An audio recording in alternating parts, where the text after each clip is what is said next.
The World War II FPS genre had gotten kind of stale. Some people chose to completely abandon the genre completely.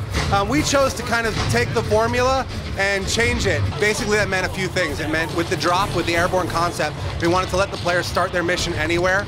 And that meant, when you're not starting at a definitive point, it meant non-linear design. Let the player choose where to go, let them do objectives in the order they choose, give them player choice of weapons.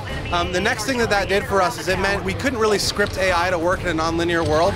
So what we had to do was build a procedural AI system which could in effect read the environment, learn what cover was best, and respond to changes in the player's tactics.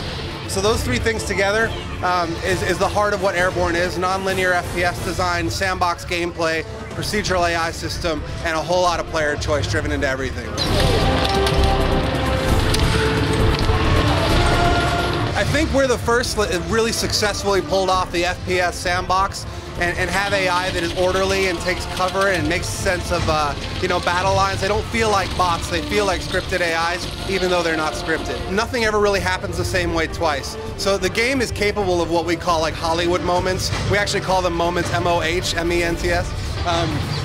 Those are like when you're just in the course of normal gameplay, when something happens and it feels totally cinematic, like something you'd see in a movie, but you know that it was the procedural AI system that created that. Like, for example, throwing a grenade into a room and everyone responds by rushing out of the room, and you're sitting there and you switch to your Thompson really fast and you gun them down as they parade out of the room. That's a really cool moment. It happens in the game a lot. One of my favorites is the church steeple in Market Garden.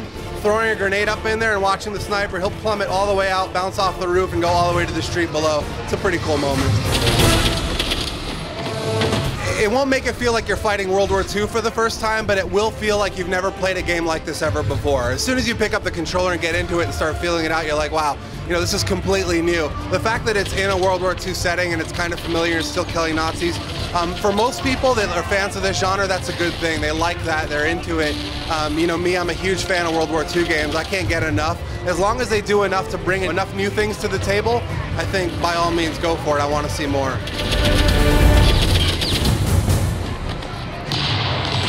There is online. We have a really well fleshed out multiplayer mode, a dedicated team working on multiplayer.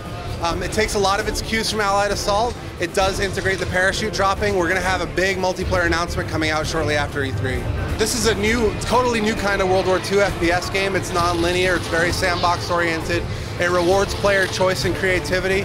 It's what we chose to bring to the World War II genre, something completely new, something that doesn't play like the previous games in the series. We think it's the best game in this series, and come August, we'll find out if the gamers feel the same.